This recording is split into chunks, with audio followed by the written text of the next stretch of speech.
Hello everyone, welcome to ओकल India के सबसे अफोर्डेबल लर्निंग प्लेटफॉर्म में आप सभी लोगों का एक बार फिर से बहुत बहुत स्वागत है। 5 जनवरी 2026 मंडे यानी सोमवार का दिन और इंडियन एक्सप्रेस और द हिंदू की न्यूज़ एनालिसिस में आप सभी लोगों का एक बार फिर से बहुत बहुत स्वागत है। ठीक है, तो हम शुरू करेंगे अपनी इस आज के सेशन को, लेकिन उससे पहले मैं आपको कुछ बताना चाहता हूँ और वो ये है कि हमारी जो प्रीलिम्स 2026 की करंट अफेयर्स और जीएस की टेस्ट सीरीज़ है, इस पर हम लोग आपको प्राइस ड्रॉप दे रहे हैं। ठीक है, आज के लिए मतलब कल से ये चल रहा है और अगर आप आज रात 12 बजे तक भी इसको एनरोल करते हैं तो आपको ये टेस्ट सीरीज़ 599 की बजाय सिर्फ 499 में मिलेगी। और सिमिलरली अगर आप सी सेट की लाइव क्लास की बात करूं तो 1299 की बजाय सिर्फ 999 में मिलेगा। और जो सी सेट रिकॉर्डेड क्लास का बैच है वो 499 की बजाय सिर्फ 399 में मिलेगा। लेकिन ये सारे के सारे जो प्राइजेज़ हैं, जो रिड्यूस्ड प्राइजेस हैं, वो सिर्फ आज रात 12 बजे तक एप्लीकेबल हैं। तो अगर आप इंटरेस्टेड हैं तो देर ना करें, हमारी वेबसाइट या ऐप पर जाएं और वहां से जल्द इनको एनरोल करें। तो रात 12 बजे तक आपको ये प्राइस ड्रॉप का बेनिफिट मिल जाएगा। ठीक है, चलिए अब हम लोग जो है वो आज के आर्टिकल्स देखते हैं। 2-3 आर्टिकल्स हमें इंडियन एक्सप्रेस के देखने हैं और एक आर्टिकल हम लोग द हिंदू का भी देखेंगे और साथ ही साथ एक आर्टिकल मैं द हिंदू का आप लोगों के साथ शेयर भी करूँगा जिसको आप लोग पढ़िएगा। ठीक है, तो देखिए यहाँ पर अगर हम बात करें तो कल से ही ये चीज़ पूरे दुनिया भर के मीडिया में चल रही है ना। और खबर क्या है, अमेरिकाज रिटर्न टू इंटरवेंशनिज्म। ठीक है, अमेरिका ने एक दक्षिण अमेरिकी साउथ अमेरिकन कंट्री है जिसका नाम है वेनेजुएला, उसके राष्ट्रपति निकोलस मडूरो को जो है वो एक तरीके से कैप्चर कर लिया है। ठीक है, और वेनेजुएला के लिए इम्पोर्टेंट मतलब जो हमें चीज़ जाननी है वो ये है कि वेनेजुएला जो है वो एक ऐसा देश है जहाँ पर कच्चे तेल का भंडार, ठीक है, जो ऑयल रिजर्व्स हैं वो काफ़ी ज़्यादा है, लेकिन उसका जो प्रोडक्शन है वो बहुत कम है। ठीक है, तो इसको लेकर मतलब ये भी माना जा रहा है कि अमेरिका ने जो ये इंटरवेंशन वहाँ पर किया है ना, तो उसके पीछे ये भी एक मकसद है कि वो वहाँ की जो ऑयल इंडस्ट्री है उसके ऊपर भी क्या करना चाहता है, मतलब उसका भी फ़ायदा वो उठाना चाहता है। ठीक है, तो यहाँ पर 2-3 पॉइंट है जिसके बारे में हम बात करेंगे। ठीक है, तो यहाँ पर सबसे पहली बात यही है कि अमेरिका के राष्ट्रपति डोनाल्ड ट्रंप ने ये जो ऑपरेशन किया है इसको अपना एक बहुत पुराना, ठीक है, लगभग आप कह सकते हैं कि 200 साल पुराना एक फॉरेन पॉलिसी का एजेंडा है जिसको कहा जाता है मोनरो डॉक्ट्रिन। ठीक है, और मोनरो डॉक्ट्रिन ये डिक्लेयर करता है कि जो वेस्टर्न हेमिस्फेयर है वो किसके इन्फ्लुएंस में रहेगा, यूएस के इन्फ्लुएंस में रहेगा। ठीक है, ये बहुत पुराना डॉक्ट्रिन है, आज से 200 साल पुराना, तो इसके बारे में भी हम लोग बात करेंगे। लेकिन एक बात ये है कि जब हम ये डोनाल्ड ट्रंप पहले मतलब जब पहले आपको याद होगा कि अमेरिका ने इराक के ऊपर एक बार हमला किया था, ठीक है, जब वहाँ के राष्ट्रपति हुआ करते थे सद्दाम हुसैन, उनको मारा था, तो डोनाल्ड ट्रंप ने उस चीज़ की बड़ी जो है वो आलोचना की थी, क्रिटिसिज्म किया था। लेकिन अब ये खुद इस तरीके की एक्टिविटीज़ जो है वो यहाँ पर कर रहे हैं। ठीक है, और यहाँ पर यह भी लिखा गया है कि इन्होंने जो है वो सीरिया और नाइजीरिया के ऊपर एयर स्ट्राइक्स ऑर्डर किए हैं। ठीक है, इन्होंने ईरान में भी जो है वो इंटरवेंशन करेंगे इस तरीके की मतलब डराया धमकाया है कि जो तेहरान में काफ़ी ज़्यादा डेमोन्स्ट्रेशंस हो रहे हैं। और साथ ही साथ इन्होंने ईरान के कुछ न्यूक्लियर फैसिलिटीज़ को भी अटैक किया था। ठीक है, जो ड्रग ट्रैफिकिंग की बोट्स थी कैरेबियन के एरिया में वहाँ पर अटैक किया था। हाउतीज़ जो थे यमन में उनके ऊपर अटैक किया गया था। Somalia Islamic groups in Iran, वहाँ पर मिलिटेंट्स को इन्होंने अटैक किया था। तो ये सारी हरकतें ये काफ़ी लंबे समय से कल चल रही हैं इनकी। ठीक है, अब लेकिन वेनेजुएला के बारे में जो इंपॉर्टेंट पॉइंट है हमें जानने के लिए, हालांकि आर्टिकल को मैं शेयर करूंगा तो आप एक बार पढ़ लेना, लेकिन जो मेन पॉइंट है वो मैं आपको यहाँ पर बता रहा हूँ कि वेनेजुएला देखो is the home to the largest proven crude reserves on earth even though the actual oil output is minuscule. मैंने वही बताया कि यहाँ पर जो क्रूड रिजर्व है ना, जो कच्चे तेल का भंडार है वो काफ़ी ज़्यादा है, हालांकि जो एक्चुअल ऑयल का आउटपुट है यानी कि जो ऑयल प्रोडक्शन है वो काफ़ी कम है। ठीक है, यानी कि अगर हम बात करें तो क्रूड ऑयल जो है वो यहाँ पर लगभग जो रिजर्व्स की बात की जा रही है, ऐसा माना जा रहा है कि यहाँ पर लगभग 300 बिलियन बैरल्स का जो है वो क्रूड ऑयल यहाँ पर पाया जाता है। और ये वर्ल्ड का, पूरे दुनिया का जितना रिजर्व है उसका 1/5 यानी कि 20% जो है वो वेनेजुएला में है। ठीक है, ये यूएस एनर्जी इंफॉर्मेशन एडमिनिस्ट्रेशन ने ये चीज़ बताई है। लेकिन ये सिर्फ 1 million barrels of oil per day produce करता है, which is about 0.8% of the global crude production. ठीक है, रिजर्व इसके पास लगभग पूरी दुनिया के 20% के आसपास है, लेकिन ये जितना प्रोड्यूस कर रहा है वो सिर्फ 0.8% है, यानी कि 1%, 1% से भी कम है। ठीक है, सिर्फ एक अमेरिकन कंपनी का नाम है Chevron is the only foreign oil major that has an exposure to Venezuelan crude, कि सिर्फ वेनेजुएला के क्रूड में एक ही विदेशी कंपनी है जो काम करती है, वो है शेवरॉन। ठीक है, ये भी अमेरिकन कंपनी है। ठीक है, तो इसको ये यहाँ पर बेसिकली इनका यही कहना है कि जो है वो वेनेजुएला के क्रूड ऑयल का जो रिजर्व्स हैं हम उसका कंट्रोल लेंगे, और अमेरिका की कंपनी जो है वो वहाँ पर बिलियंस ऑफ डॉलर्स जो है वो इन्वेस्ट करेंगी इस सेक्टर को, इस देश की इस इंडस्ट्री को जो है वो रिवाइव करेंगे। ये सारी बातें इन्होंने यहाँ पर कही हैं। ठीक है, बाकी आप इसको पूरा पढ़ लेना, मैं फिर से कह रहा हूँ। इसके बाद मैं मोनरो डॉक्ट्रिन की अगर बात करूँ तो मोनरो डॉक्ट्रिन जो है वो एक former president that is James Monroe के नाम पर इसको बनाया गया है 1823 में, and this doctrine is one of the most consequential American foreign policy agendas of the last century, यानी कि पिछले सदी का अमेरिका का ये एक फॉरेन पॉलिसी का एजेंडा था। ठीक है, इसमें basically it led out the American opposition to new और expanding European involvement in the Americas after centuries of colonial rule. आपको पहले पता होगा कि अमेरिका जो है वो भी यूरोपियन पावर या ब्रिटिशर्स के एक कॉलोनी हुआ करता था, और इन्होंने बेसिकली उसी बात को अपोज किया है। ठीक है, कि जो यूरोप का इन्वॉल्वमेंट है, ठीक है, या तो कुछ नया इन्वॉल्वमेंट है या जो वो अपने इन्वॉल्वमेंट को बढ़ा रहे हैं, ठीक है, उसको इन्होंने अपोज किया है इस डॉक्ट्रिन में। Progressively US extended this tenet to consider South and Central America as a strategic backyard that should be under the sphere of American influence. तो सिर्फ जो पर्टिकुलर अमेरिका है, यूनाइटेड स्टेट्स ऑफ अमेरिका, सिर्फ उस तक ही इन्होंने सीमित नहीं रखा है। इन्होंने ये कहा है कि जो साउथ और सेंट्रल अमेरिका है, ठीक है, जो लैटिन अमेरिका का रीजन है पूरा का पूरा, वो भी ये माना जाएगा कि वो एक स्ट्रेटेजिक बैकयार्ड है, और वो ये माना जाएगा कि वो भी अमेरिका के इन्फ्लुएंस में ही रहेगा। मतलब वो इनका ये कहना है कि हम इस एरिया को भी, साउथ अमेरिका, सेंट्रल अमेरिका, इस पूरे एरिया को भी किसी भी तरीके के यूरोपियन इन्वॉल्वमेंट से बचाएंगे, उसके लिए हमें कुछ भी करना पड़े वो हम करेंगे। तो ऐसा बेसिकली इनका यहाँ पर कहना है। ठीक है, अब this went on to become a significant element of American foreign policy intervention in the region for decades. ठीक है, तो पिछले कई दशकों से अमेरिका जो है सेंट्रल अमेरिका, साउथ अमेरिका के कुछ जगहों पर इंटरवीन करता रहा है, और उसके पीछे वो यही तर्क हमेशा देता है कि हम जो है वो अपनी मोनरो डॉक्ट्रिन फॉलो कर रहे हैं। ठीक है, it was criticised for being used as an alibi to justify meddling in Latin America. Latin America में इसने जो हरकतें करी हैं, ठीक है, तो ये इसको बेसिकली इसलिए क्रिटिसाइज किया गया है कि ये इसको एज एन एलाबाई यूज़ करता है। एलाबाई का मतलब होता है कि जो हमारा क्रिमिनल जस्टिस सिस्टम है ना, उसमें बेसिकली एलाबाई का मतलब होता है कि आप एज अ डिफेंस यूज़ कर रहे हैं ये प्रूव करने के लिए कि जो एक्यूज्ड है वो at the scene of crime present ही नहीं था। ठीक है, तो उसके अगर वो सीन ऑफ क्राइम में प्रेजेंट ही नहीं था at the time of crime, तो वो फिर अपराध कर कैसे सकता है, उसको कहा जाता है एलिबाई।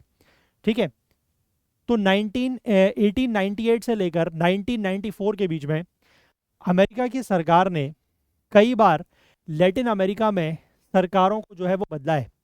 ठीक है, और वो भी एक बार दो बार नहीं, 41 times, ostensibly to protect its interest and counter communism.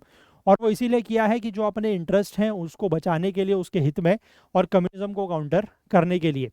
Recent administrations had moved away from this policies. लेकिन हाल ही के वर्षों में जो अमेरिका में सरकारें बनी हैं, ठीक है, जो भी राष्ट्रपति आए हैं, वो इस पॉलिसी को, मतलब इस पॉलिसी से थोड़ा सा दूर रहे हैं।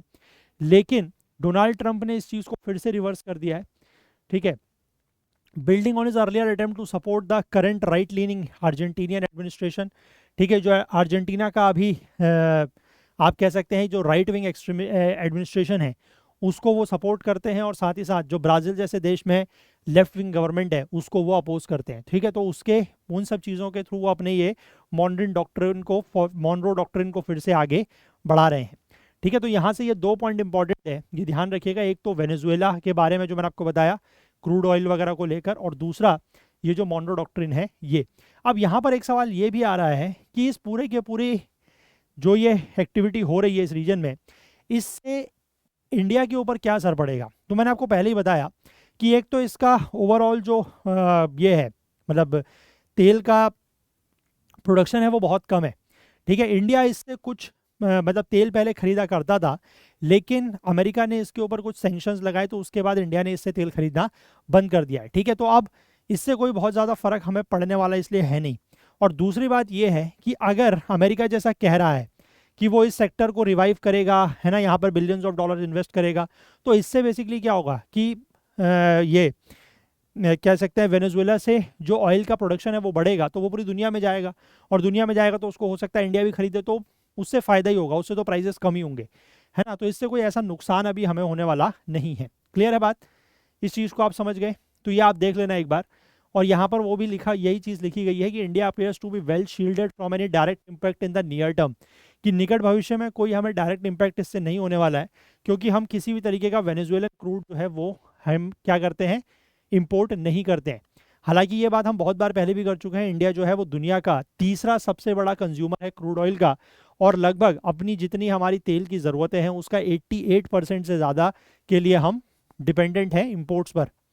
ठीक है, लेकिन वेनेजुएला से हम क्योंकि तेल खरीदते हैं नहीं, है ना, पहले खरीदते थे, लेकिन अब अमेरिका ने जब से सैंक्शंस वगैरह लगाए तो उसके बाद हमने बंद कर दिया। हालांकि बीच में थोड़े टाइम के लिए हमें वेवर मिला था, लेकिन फिर वो अब हम नहीं खरीदते हैं, तो इससे हमें कोई फ़र्क नहीं पड़ने वाला है। ठीक है, इसको आप एक बार पढ़ लेना, मैं आर्टिकल शेयर करूँगा, ये पूरा पढ़ लेना इसको एक बार। ठीक है, चलो इसके बाद यहाँ पर एक science and tech related article है ना, ये है targeted cancer treatment could be in sight via nanobots. ठीक है, यहाँ पर देखो ये लिखा गया है कि जो कैंसर का इलाज है, ठीक है, जो कैंसर थेरेपीज़ हैं वो इस वजह से लिमिटेड है क्योंकि उसमें एक चैलेंज होता है कि जो ट्यूमर्स हैं, ठीक है, जो भी ट्यूमर्स हैं उन तक मेडिसिन को पहुंचाना, और साथ ही में ये भी ध्यान रखना कि जो हेल्दी सेल्स या हेल्दी टिश्यूज़ हैं उनके ऊपर असर नहीं पड़ना चाहिए।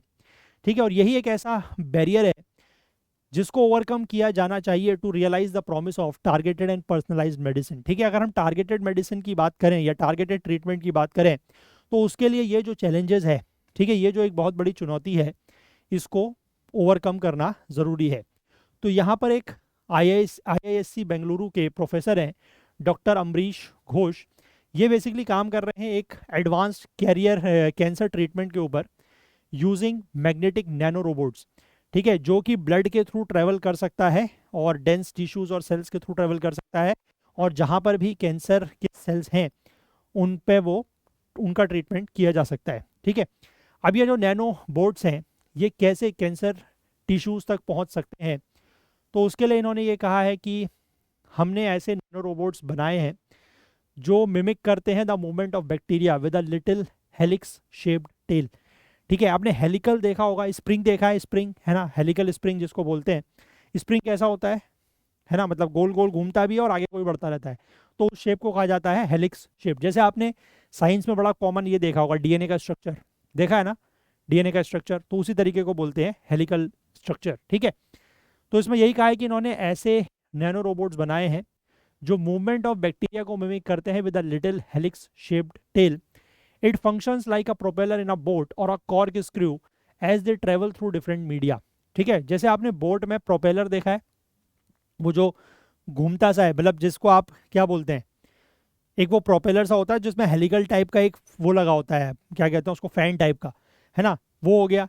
या फिर आपने कॉर्क स्क्रू देखा होगा, कॉर्क स्क्रू मतलब जिन बॉटल्स के ऊपर कॉर्क लगा होता है, खासकर जो वाइन वगैरह की बॉटल होती है उनके ऊपर कॉर्क लगा होता है, उन कॉर्क को खोलने के लिए एक हेलिकल टाइप का स्क्रू होता है, उसको आप ऐसे ऐसे घुमाते हैं तो वो अंदर की तरफ को जाता रहता है। ठीक है, तो उसी तरीके से ये काम करेगा। इनके डिवाइस में इन्होंने जो हेलिक्स है उसमें एक लिटिल मैग्नेट को अटैच किया है to create the magnetic fields that mimic the drilling motion. ठीक है, कि जैसे आप ड्रिलिंग कर रहे हैं तो उस तरीके के मोशन को मिमिक करने के लिए, मैग्नेटिक फील्ड्स क्रिएट करने के लिए लिटिल मैग्नेट का इस्तेमाल उसमें किया गया है। और ये जो नैनो बोट्स हैं they now function as nano swimmers and effectively become a delivery truck to deliver the drug to the targeted tissue. ठीक है, ये बेसिकली एक डिलीवरी मतलब ट्रक के तरह यूज़ कर रहे हैं कि जो मेडिसिन को उस टारगेटेड टिश्यू तक लेके जाएंगे। ठीक है, जो इसकी सरफेस या टिप है उसको ड्रग से कोट किया गया है, मतलब दवाई कैसे लेके जाएंगे, वो दवाई कैरी कर रहे हैं अपने साथ, है ना। और इनकी ज़्यादातर जो बॉडी है इन नैनो रोबोट्स की वो बनी हुई है सिलिका से। सिलिका जो है वो ह्यूमन बॉडी से कंपेटेबल है, और मैग्नेटिक मटेरियल जो है वो आयरन है which tops the helical nano structure all of which are already in use in medical nanobots. ठीक है, तो ये सारी चीज़ें जैसे कि आपका ड्रग तो हो ही गया, ठीक है ना, आपका सिलिका हो गया या आयरन हो गया, ये सब चीज़ें मेडिकल नैनोबोर्ड्स में ऑलरेडी यूज़ की जा रही है। What makes the nanobot so precise in delivering targeted therapy. ठीक है, कि नैनोबोर्ड जो हैं वो इतने ज़्यादा प्रिसाइज कैसे हैं कि वो टारगेटेड थेरेपी डिलीवर कर सकते हैं। तो इसके लिए बताया गया है कि नैनो द मैग्नेटिक फील्ड, जो मैग्नेटिक फील्ड है वो नैनोबोर्ड्स को precisely to the targeted tissue तक ट्रांसपोर्ट कर सकता है, जिसके बाद they can best respond based on its specific properties that can be defined according to the tissue according to the issue. ठीक है, मतलब उसके बाद वो वहां तक पहुंच गया और उसके बाद जिस भी इशू के लिए उसको डिफाइन किया गया है वो अपने हिसाब से उस प्रॉपर्टीज पर काम कर सकता है।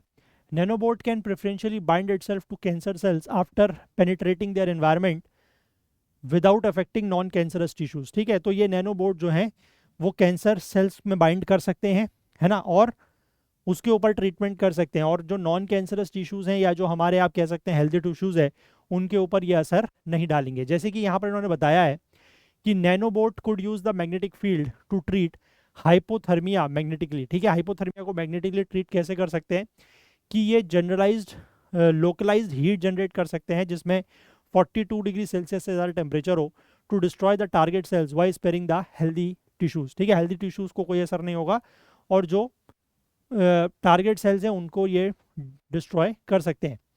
ठीक है, नैनोबोर्ड जो है वो इफेक्टिवली कुछ कैंसर सेल्स और सर्टेन बैक्टीरिया के अगेंस्ट यूज़ किए जा चुके हैं।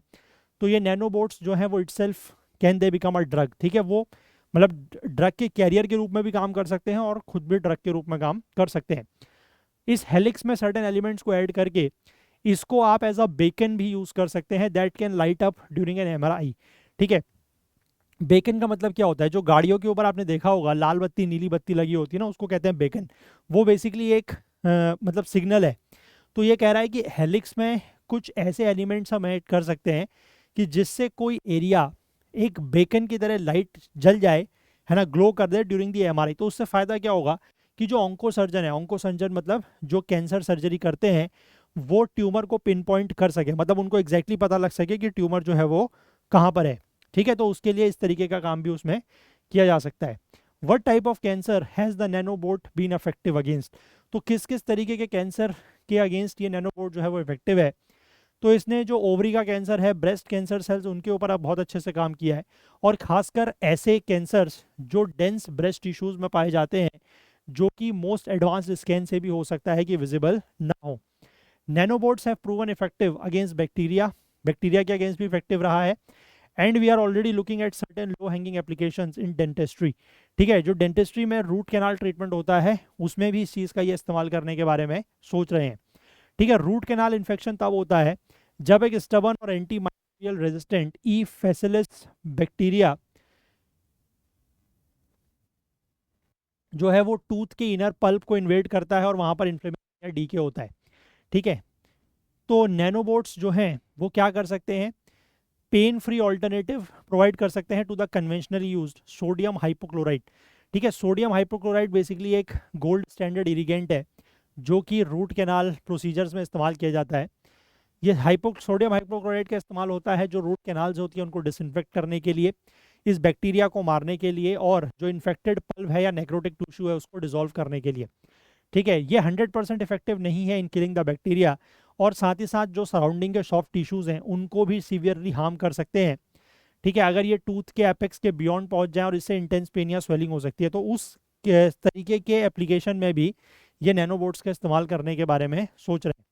ठीक है, तो अब कब तक ये जो टेक्नोलॉजी है नैनोबोट्स की ये क्लिनिकल यूज़ के लिए एप्लीकेबल हो सकती है, तो इसके लिए इनका यही कहना है कि हमें कुछ एनिमल एक्सपेरिमेंट्स और क्लिनिकल ट्रायल्स करने की ज़रूरत है, और सबसे बड़ा एक चैलेंज ये भी है कि इसकी कॉस्ट को कम किया जाए। ठीक है, हालांकि इनका ये कहना है कि इसको मार्केट फ्रेंडली बनाना होगा, है ना, और फाइनल एक्सेप्टेबिलिटी जो है वो क्लिनिशियंस और पेशेंट्स के बीच में लानी होगी। लेकिन इनका ये भी कहना है कि हम इसमें स्टैंडर्ड नैनो टेक्नोलॉजी आइडियाज़ और कंसेप्ट का यूज़ ही कर रहे हैं, तो इसकी बहुत ज़्यादा कॉस्ट इसमें इन्वॉल्व होगी ऐसा लगता नहीं है। और इनके पास कई सारे मल्टीपल यूएस पेटेंट्स भी हैं। ये सिर्फ अप्रूवल का वेट कर रहे हैं कि नैनोबोट्स को डेंटिस्ट्री में इस्तेमाल किया जाए। ठीक है, तो उससे फिर धीमे धीमे इसका और रास्ता खुलेगा। बट ये science and tech related article है, इसको आप लोग ज़रूर ध्यान रखिएगा कि नैनोबोट्स का इस्तेमाल करके टारगेटेड कैंसर ट्रीटमेंट की बात की जा रही है। ठीक है, क्लियर है। चलिए, इसके बाद यहाँ पर एक और आर्टिकल है जो एडिटोरियल पेज पर हम लोग डिस्कस करेंगे, that is a lesson from Beed in raising farmers income. ठीक है, किसानों की आय बढ़ाने का एक एग्जाम्पल इन्होंने लिया है, एक रियल लाइफ केस स्टडी आप कह सकते हैं, फ्रॉम बीड। बीड एक जगह है दैट इज इन महाराष्ट्र। ठीक है, देखो अब यहाँ पर 2015-16 के समय में हमारे देश में थोड़ा सा हालात थे ड्राउट के जैसे, है ना। उस समय प्रधानमंत्री नरेंद्र मोदी ने एक आइडिया लेके आए थे कि 2022-23 तक फार्मर्स की जो रियल इनकम है उसको डबल किया जाएगा, है ना। उन्होंने इसको एक ड्रीम, अपना मतलब सपना बताया था, क्योंकि उनका यह कहना था कि अगर हमारे देश का जो किसान है अगर वो तरक्की करेगा, प्रॉस्पेरिटी उसकी होगी, तो भारत जो है वो भी प्रॉस्पर करेगा। महात्मा गांधी ने भी ये बात कही थी कि हमारा जो देश है या हमारा जो भारत है वो गांवों में बसता है ना। लेकिन आज के समय की अगर हम बात करें तो हमारे गांवों की जो विलेजेस की इकोनॉमिक कंडीशन है, जो आर्थिक स्थिति है, वो अच्छी नहीं है। ठीक है, वो बेसिक इंफ्रास्ट्रक्चर में लैग कर रहे हैं। और अभी मतलब इनका कहना है कि to the best of our knowledge किसी भी इंडिपेंडेंट स्टडी नहीं की गई है कि ये जो फार्मर्स की इनकम को डबल करने का काम था इसका क्या आउटकम या परिणाम रहा है। लेकिन इन्होंने एक अपना जो इनका रिसर्च इंस्टीट्यूट है वहाँ पर इन्होंने इस इशू के बारे में रिसर्च की है और ये पाया है कि अचीवमेंट जो है वो 50% से भी कम रहा है। ठीक है, अब उसी समय में जब प्रधानमंत्री ने ये सपना या विजन देखा था फार्मर्स की इनकम को डबल करने का, तो एक जिला है महाराष्ट्र का दैट इज बीड। ठीक है, ड्राउट स्ट्रिकन डिस्ट्रिक्ट है, डाउट मतलब काफ़ी ज़्यादा सूखा यहाँ पर पड़ता है। इस जिले में एक व्यक्ति है जिनका नाम है मयंक गांधी। इन्होंने एक आइडिया लेके आए, आइडिया ऑफ कृषि कुल under the global Vikas trust. उसके अंदर एक आइडिया लेके आए कृषि कुल। ठीक है, और आइडिया वही था कि फार्मर्स की इनकम जो है वो बढ़ानी है।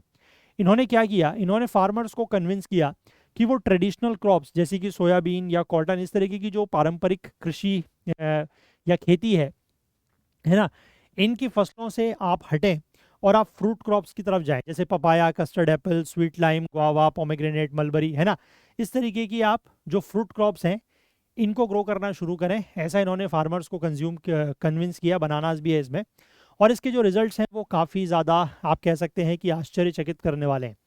ठीक है, एक Tata institute of social sciences, इसने 2024 में एक इंडिपेंडेंट इवेल्युएशन करा है इस पूरे के पूरे जो मतलब ये इनिशिएटिव लिया गया इसका, और इसमें ये पाया कि प्रति एकड़ इनकम जो है फार्मर्स की वो 10 गुना बढ़ गई है। ठीक है, जहां वो 38,700 रुपये हुआ करती थी वो 3,93,000, यानी कि आप लगभग कह सकते हैं कि 4 लाख हो गई है with in A short transition period. ठीक है, और अभी तक ये जो जीवीटी है ग्लोबल विकास ट्रस्ट, इसने लगभग 6.7 करोड़ फ्रूट ट्रीज, मतलब सारे के सारे मिला के इतने फ्रूट ट्रीज जो हैं वो प्लांट किए हैं 43 एकड़ से ज़्यादा की ज़मीन में, और बिलोंगिंग टू रफली 30,000 farm families spread across 500 villages. ठीक है, तो ये काम इन्होंने यहाँ पर किया है। तो ये बेसिकली एक आप कह सकते हैं कि as a real life case study के रूप में आ रहा है। ठीक है, मतलब खासकर फार्मर्स की प्रॉस्पेरिटी को लेकर। ठीक है, अब यहाँ पर इन्होंने इसी को कनेक्ट किया है जो एक मिल्क का एक्सपेरिमेंट किया गया था। ठीक है, ये मिल्क का एक्सपेरिमेंट किया गया था गुजरात के खेड़ा डिस्ट्रिक्ट में, और ये किया था किसने, डॉक्टर वर्गीश कुरियन ने। ठीक है, और उसके बाद उसी को जो है वो स्केल किया गया, आगे बढ़ाया गया नेशनल डेवलपमेंट डेयरी बोर्ड के तहत, है ना। वर्ल्ड बैंक से कुछ लोन लिया गया ऑपरेशन फ्लड के लिए। लेकिन ये सारी चीज़ें कैसे पॉसिबल हो पाई कि उस समय के जो हमारे देश के प्रधानमंत्री थे लाल बहादुर शास्त्री, उन्होंने खेड़ा जिले में एक रात स्पेंड करी, एक रात वहाँ पर बिताई, और वहाँ के फार्मर से, किसानों से रात के 2 बजे तक बात की। उसके बाद उन्होंने जो है ये एनडीडीबी यानी कि national dairy development board setup करने का फैसला किया और वर्गीश कुरियन को जो है उसका चेयरमैन बनाया। और इसके बाद जो चीज़ हुई वो तो इतिहास है, वो तो हम सबको पता ही है। इंडिया में जो है वो वाइट रिवॉल्यूशन हुआ, श्वेत क्रांति आई, और 2024-25 में, मतलब ये जो इतने पास्ट में हमने एक कदम उठाया था, 2024-25 में हम आते आते इंडिया जो है वो दुनिया का सबसे बड़ा मिल्क प्रोड्यूसर बन गया है। ठीक है, 248 मिलियन टन्स जो है वो हम लोग दूध प्रोड्यूस करते हैं। सेकंड नंबर पे जो है वो अमेरिका है, जो कि हमसे आधे से भी कम है। ठीक है, 102 मिलियन टन्स, बहुत पीछे है। And interestingly this has been done largely by small holders with an average herd size of just 4 cows और बफेलोस। ठीक है, और ये इन सब चीज़ों को करने के पीछे कोई ऐसे मतलब बहुत आप कह सकते हैं कि समृद्ध किसान नहीं थे जिनके पास बहुत सारे जो है वो जानवर थे या कैटल थे। ऐसे छोटे छोटे किसान रहे हैं जिनके पास 4 गाय या 4 भैंस वगैरह रही हैं। ठीक है, तो मतलब काफ़ी छोटे स्तर से इन्होंने इस चीज़ को किया है। ठीक है, अब यहाँ पर इन्होंने ये सवाल किया है कि क्या हमारे प्रधानमंत्री जो हैं वो ये जो ग्लोबल विकास ट्रस्ट का कृषिकुल है वहाँ पर एक रात बिताएंगे, फार्मर्स से इंडिपेंडेंटली बात करेंगे, और क्या इस तरीके का कोई कॉल लेंगे कि कैसे इस एक्सपेरिमेंट को एक नेशन वाइड रिवॉल्यूशन में बदला जा सकता है। ठीक है, तो इसी का इन्होंने यहाँ पर ये एक मतलब ब्रीफ समरी दी है, और क्या हम लेसन्स यहाँ से ले सकते हैं कि किस तरीके से फार्मर्स की जो इनकम है उसको बढ़ाया जा सकता है। ठीक है, और 10 गुना से ज़्यादा बढ़ाया जा सकता है, जो यहाँ पर इन्होंने करके दिखाया है। ठीक है, सबसे पहली तो ये है कि आपको फार्मर्स का, आपको किसानों का जो भरोसा है, जो ट्रस्ट है, उसको जीतना होगा। और वो कैसे जीत सकते हैं? आप पहले उनकी जो सोशो इकोनॉमिक प्रॉब्लम्स हैं उसको सुने, है ना, उनको एनालाइज करें विद कंपैशन, और उसके बाद साइंस और एडवांस फार्मिंग टेक्निक्स का इस्तेमाल करके, है ना, मतलब high density plantation for food crops, इसका इस्तेमाल कर सकते हैं। ठीक है, दूसरा बताया गया है बेस्ट क्वालिटी सैम्पलिंग्स जो है उनको डाइवर्स नर्सरी से, अलग अलग नर्सरी से अलग अलग फ्रूट्स के लिए बेस्ट क्वालिटी सैम्पलिंग्स जो है वो प्रोक्योर किए गए, है ना, और लार्ज स्केल में मतलब बड़ी मात्रा में सैम्पलिंग्स, बहुत ज़्यादा क्वांटिटी में सैम्पलिंग्स को बाय किया गया, तो उनको वो ₹30 पर सैम्पलिंग के हिसाब से खरीद पाए, है ना, जो कि रिटेल प्राइस का लगभग आधा था। और उसके बाद भी उन्होंने किसानों को ये जो सैम्पलिंग्स हैं वो ₹15 पर सैम्पलिंग के हिसाब से प्रोवाइड की है। ठीक है, उसमें भी उन्होंने ₹15 की सब्सिडी दी है, और ये सब्सिडी जो है वो प्रोवाइड कर पाए हैं कई सारे जो मोस्टली मतलब जो डोनर्स हैं, जैसे कि एक मोतीलाल ओसवाल फाउंडेशन है। इस तरीके के फाउंडेशंस का जो CSR का पैसा होता है ना, कॉर्पोरेट सोशल रिस्पॉन्सिबिलिटी का पैसा, उसके तहत इन्होंने ये काम किया है। ठीक है, अब इसी फाउंडेशन ने 25 करोड़ रुपए डोनेट किए थे कि इस कृषिकुल में जो है वो क्या किया जाए, बेसिक स्ट्रक्चर बिल्ड करने के लिए। ठीक है, 25 एकड़ की ज़मीन पर ये काम करने के लिए दिया गया था। It is use to carry out experiments of different crops, अलग अलग क्रॉप्स का एक्सपेरिमेंट यहाँ पर किया गया, और रिगरस ट्रेनिंग जो है वो फार्मर्स की गई कि इस तरीके के नए क्रॉप्स को कैसे हैंडल करना है। इसके बाद एक और प्रॉब्लम थी कि इस एरिया में जो वाटर टेबल था, है ना, वो भी काफ़ी नीचे चला गया था, है ना, 400 फीट नीचे चला गया था सरफेस से, और इसको फिर इन्होंने रिचार्ज किया है through farm ponds, check dams, and most importantly putting in about 200 global river aqua shafts.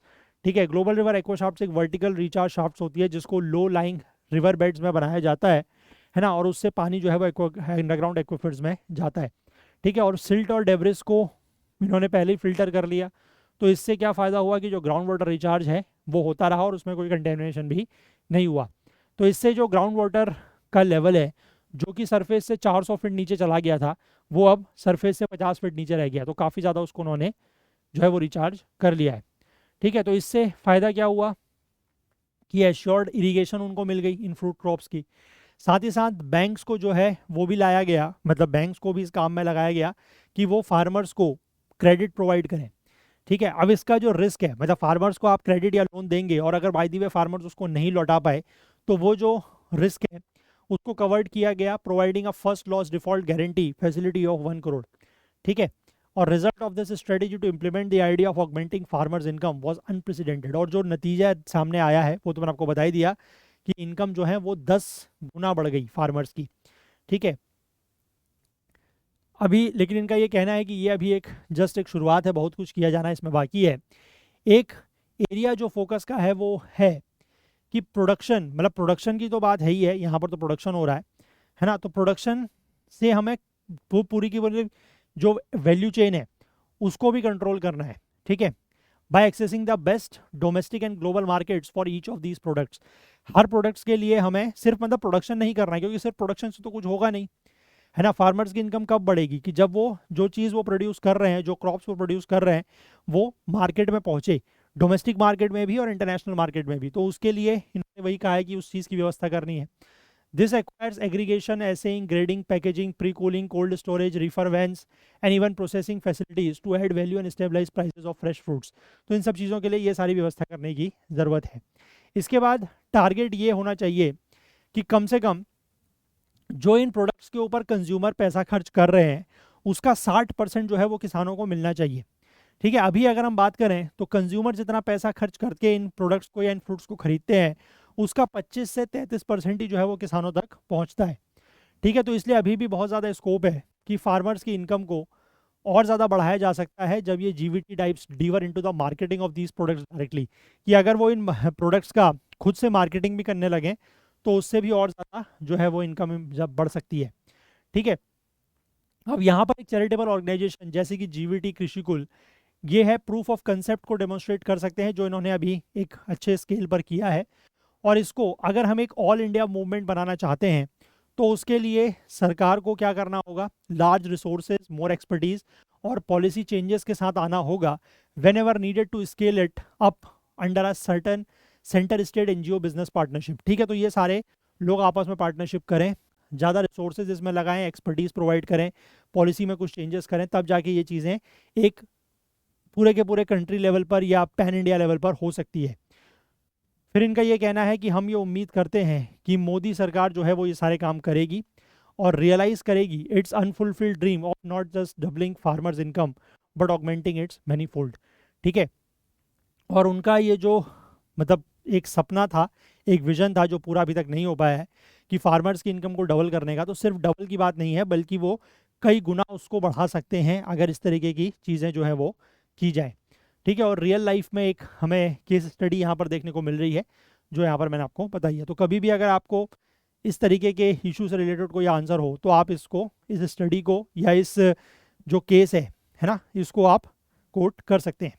ठीक है, चलिए, तो ज़्यादा ये जो टॉपिक मैंने आपको या जो ये आर्टिकल कवर किया ये मेंस ओरिएंटेड ज़्यादा है। ठीक है, तो इसको आप लोग कोट कर सकते हैं। क्लियर है बात? जैसे पीछे हमने देखा वो नैनो बोट्स को लेकर क्वेश्चन प्रीलिम्स में ही पूछा जा सकता है।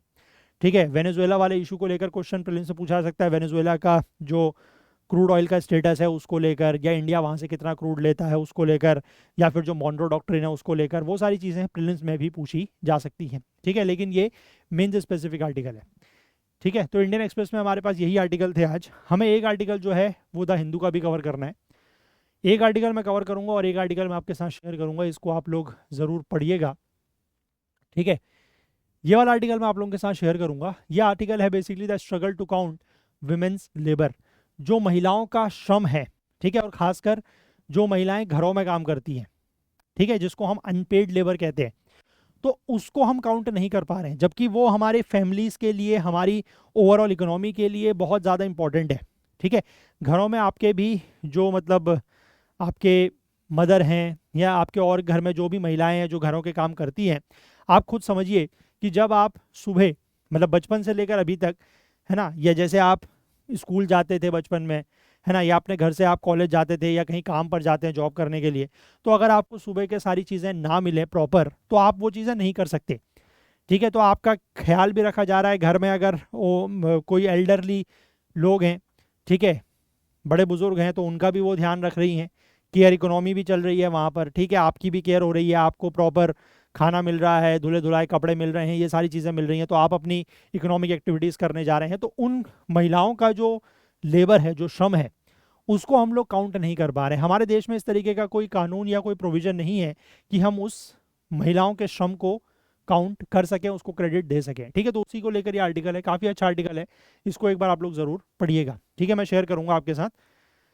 फिलहाल हम लोग यहाँ पर एक आर्टिकल की बात करते हैं। इसमें बताया गया है कि नेचुरल डिजास्टर्स या प्राकृतिक आपदाओं की वजह से भारत लगभग हर साल 0.4% ऑफ जीडीपी लूज कर रहा है। ठीक है, देखो, अब यहाँ पर जो इमर्जिंग एशियन इकोनॉमीज़ हैं, इन्होंने पूरे एशिया के इकोनॉमीज़ को लेकर बात की है।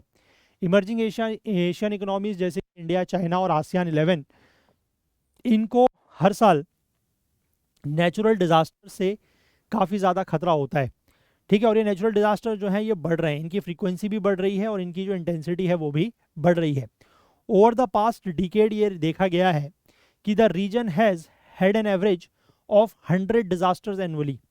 ठीक है, मतलब ये साउथ एशिया का जो रीजन है, यहाँ पर अगर हम बात करें खासकर, तो 100 से ज़्यादा डिजास्टर जो हैं वो देखे गए हैं हर साल। ठीक है, और इससे लगभग 80 मिलियन लोग, 80 मिलियन, ठीक है, 80 मिलियन का मतलब हो गया आपका 8 करोड़, 8 करोड़ आबादी जो है वो इससे हर साल प्रभावित हो रही है। ठीक है, अब ये जो थ्रेट्स है, इन थ्रेट्स का जो नेचर है वो वेरीज बाय ज्योग्राफी, मतलब हर जगह हर हर रीजन में या हर देश में एक ही चीज़ से थ्रेट नहीं है। ठीक है, जैसे कि अगर हम इंडिया की बात करें तो इंडिया में ज़्यादा खतरा किससे है? फ्लड से, बाढ़ से, ठीक है, स्टॉर्म से, तूफान से। और वहीं अगर हम फिलीपींस और वियतनाम की बात करें तो यहाँ पर जो ट्रॉपिकल साइक्लोन्स हैं, जो चक्रवात वगैरह आते हैं, उसकी वजह से नुकसान है। ठीक है, इंडोनेशिया और चाइना में अगर हम बात करें तो वहाँ पर जो सिस्मिक रिस्क हैं, मतलब जो अर्थक्वेक वगैरह हैं, वो वहाँ पर ज़्यादा आते हैं। ठीक है, अब यहाँ पर जो ह्यूमन एंड इकोनॉमिक टॉल है of this vulnerability has been punctuated by several landmark catastrophes. ठीक है, मतलब इस तरीके के जो ये नेचुरल डिजास्टर के जो इवेंट्स हुए हैं, इनकी वजह से ह्यूमन लॉस भी हुआ है ना, इकोनॉमिक लॉस भी हुआ है काफ़ी ज़्यादा, और कई सारे लैंडमार्क कैटास्ट्रॉफ्स का मतलब होता है, आप कह सकते हैं, भयानक तबाही। ठीक है, as the scale of economic loss escalates, the disaster risk finance has moved to the forefront of regional policy. ठीक है, इकोनॉमिक लॉस जैसे जैसे बढ़ रहे हैं तो वैसे वैसे डिजास्टर रिस्क फाइनेंस जो है वो रीजनल पॉलिसी में अब आ रहा है। ठीक है, इफेक्टिव रिस्पॉन्स डिज़ाइन करने के लिए गवर्नमेंट को पहले क्या करना होगा? एक डेटा ड्रिवन फाउंडेशन जो है वो इस्टेब्लिश करनी होगी।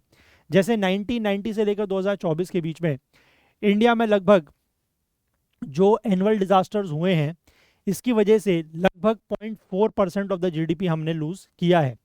The composition of Dooj losses is geographically distinct.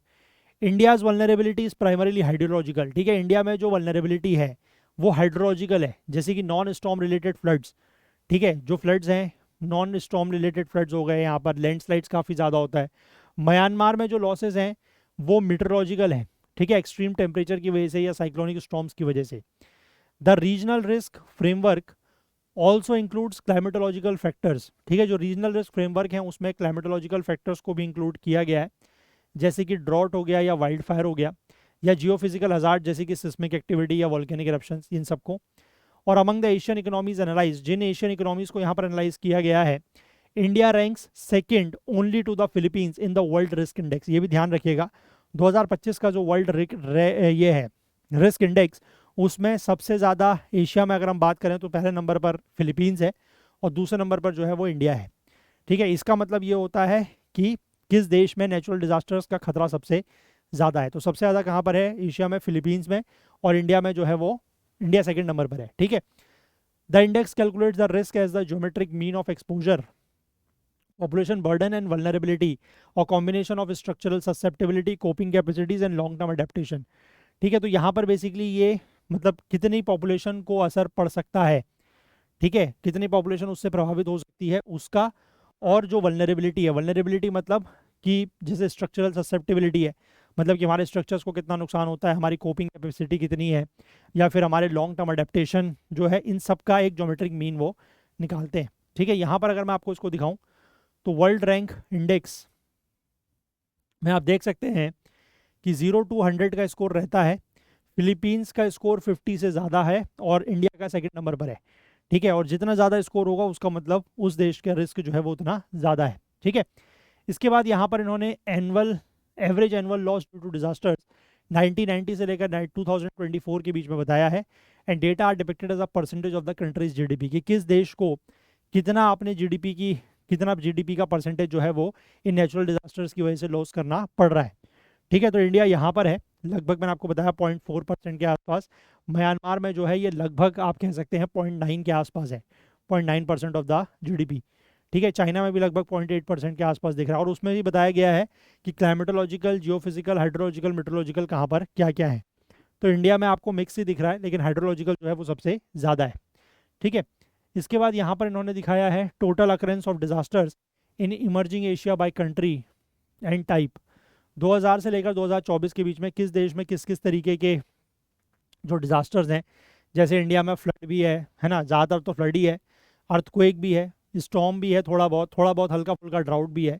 Volcanic activity India में है नहीं, है ना। बाकी अदर्स जैसे इंडोनेशिया में आपको दिख रहा होगा थोड़ा बहुत वॉल्केनिक एक्टिविटी भी है, फ्लड्स काफ़ी ज़्यादा हैं, अर्थक्वेक है ना। चाइना में आप देख सकते हैं स्टॉर्म भी है, अर्थक्वेक भी काफ़ी बड़ा है। ठीक है, तो इस तरीके से यहाँ पर बताया गया है। इसके बाद यहाँ पर एक चार्ट दिया है total disaster related damage among the emerging Asian economies 1980 से लेकर 2024 तक का डेटा है, और ये डेटा बिलियन डॉलर्स में दिया गया है कि 80 से लेकर 94 के बीच में कितना नुकसान हुआ, 95 से 2009 के बीच में कितना नुकसान हुआ है। ये सारी जितनी भी इमर्जिंग इकोनॉमीज हैं एशिया की, उनका टोटल डिजास्टर बताया है, ठीक है। और यहाँ पर जो है वो 1950 से लेकर 2024 के बीच में जो डिजास्टर अक्रेंसेज हैं उनको बताया जा रहा है। और आप ये देख सकते हैं कि रिसेंट टाइम्स में ये जो डिजास्टर इवेंट्स हैं वो बढ़ते जा रहे हैं, ठीक है। अगर हम फ्लड्स की बात करें, ये जो सबसे ऊपर की आपको लाइन दिखाई दे रही है, दिस इज फ्लड्स, ठीक है। तो ये काफ़ी ज़्यादा बढ़ रही है। ये जो दूसरा नंबर है दैट इज स्टॉर्म, ये जो ब्लू कलर की डैश लाइन दिख रही है, दिस इज स्टॉर्म, ये भी बढ़ रहा है। फिर तीसरे नंबर पर अर्थक्वेक, ये भी बढ़ रहा है। तो आप यहाँ से देख सकते हैं कि 1950s से हम खासकर 70s 80s के बाद ये जो नेचुरल डिजास्टर्स हैं इनका अक्रेंस बहुत ज़्यादा बढ़ गया है, ठीक है। आई होप बात समझ पा रहे हैं आप, ठीक है। चलिए, ये बेसिकली ये सारे के सारे चार्ट जो हैं वो एक economic outlook for south east Asia, China and India 2025 enhancing disaster risk financing report, जो कि OECD की एक रिपोर्ट है, वहाँ से ये सारा डेटा लिया गया है, ठीक है। तो थोड़ा सा इस बात को ध्यान रखिएगा, कहीं पर अगर मान लीजिए कि नेचुरल डिजास्टर्स का इम्पैक्ट आपको लिखने को आता है ना, खासकर आपका एक पेपर है GS पेपर 3 में, जो मतलब एक टॉपिक है नेचुरल इसका डिजास्टर मैनेजमेंट का, तो वहाँ पर अगर आपको कभी नेचुरल डिजास्टर्स के का इकोनॉमिक इम्पैक्ट अगर लिखने को आता है तो वहाँ पर आप जस्ट ये चीज़ कोट कर सकते हैं, है ना, कि रिसेंटली एक रिपोर्ट में ये बात सामने आई है कि इंडिया जो है वो हर साल 0.4% ऑफ द GDP लूज कर रहा है ड्यू टू नेचुरल डिजास्टर्स, है ना। ये आप कोट कर सकते हैं। साथ ही साथ आप ये जो वर्ल्ड रिस्क इंडेक्स है इसके बारे में बता सकते हैं कि इमर्जिंग एशियन इकोनॉमीज़ में सेकेंड टू फिलीपींस, इंडिया का जो है वो रिस्क इंडेक्स में इंडिया सेकेंड नंबर पर है among the emerging Asian economy, second to Philippines, ठीक है। तो ये सारी चीज़ें अगर आप यहाँ से कोट करते हैं तो आपका वो अच्छा रहता है, मतलब आंसर में आपका एक अच्छा इंप्रेशन पड़ता है एग्जामिनर के ऊपर, ठीक है। तो ये भी आप मेंस रिलेटेड ज़्यादा मान सकते हैं। वर्ल्ड रिस्क इंडेक्स वगैरह के बारे में पूछा जा सकता है थोड़ा बहुत प्रीलिम्स में, बट ये आर्टिकल मैंने इसलिए कवर किया सो दैट कि आप इसके जो ये डेटाज वगैरह हैं इसको अपने आंसर्स में कोट कर सकें, ठीक है, मेंस में। और ये वाला आर्टिकल मैं आप लोगों के साथ शेयर करूंगा, इसको भी आप लोग एक बार ज़रूर पढ़िएगा, ठीक है। चलिए, तो यही सारे आर्टिकल्स थे जो आज हमें डिस्कस करने थे। और जाने से पहले मैं आपको एक बार फिर से बता दूं कि हमारे ये CSAT का लाइव कोर्स 999 में मिल रहा है 1299 के जगह, और CSAT का रिकॉर्डेड कोर्स भी 499 की जगह सिर्फ 399 में मिल रहा है। और हमारी जो प्रीलिम्स की टेस्ट सीरीज़ है वो भी आपको 599 की जगह सिर्फ 499 में मिल रही है, लेकिन सिर्फ आज रात 12 बजे तक। तो आप में से जो भी लोग इंटरेस्टेड हैं वो ज़्यादा वेट ना करें, डिले ना करें, और जल्द से जल्द इनको एनरोल कर लें। इनके लिए कोई कोड वगैरह की ज़रूरत नहीं है, कोई कूपन कोड नहीं चाहिए। आप सीधे हमारी वेबसाइट पर जाइए, आपको यही वाले जो प्राइस हैं रिवाइज्ड प्राइस ही दिखाई देंगे, आप वहाँ से एनरोल कर सकते हैं हमारे वेबसाइट या ऐप के थ्रू, ठीक है। या कोई अगर आपको डाउट होता है या आप नहीं कर पाते हैं तो आप हमारा जो ये व्हाट्सअप नंबर आपको दिख रहा है यहाँ पर भी आप कॉन्टैक्ट कर सकते हैं, ठीक है। चलिए, तो आज का सेशन हम लोग इतना ही रखते हैं। अगर आपको सेशन पसंद आया हो तो लाइक ज़रूर करें, ज़्यादा से ज़्यादा शेयर करें। आपके जो भी डाउट्स हैं, जो क्वेरीज हैं, वो आप कमेंट कर सकते हैं। चैनल को अभी तक आपने सब्सक्राइब नहीं किया तो वो ज़रूर कर लें, हमारा नया चैनल है ये ओकुल IAS। मैं चाहूँगा कि इसको आप लोग जल्द से जल्द और ज़रूर सब्सक्राइब कर लें, और बेल आइकन प्रेस करना ना भूलें ताकि वीडियोज़ की नोटिफिकेशन आपको ऑन टाइम मिलते रहें।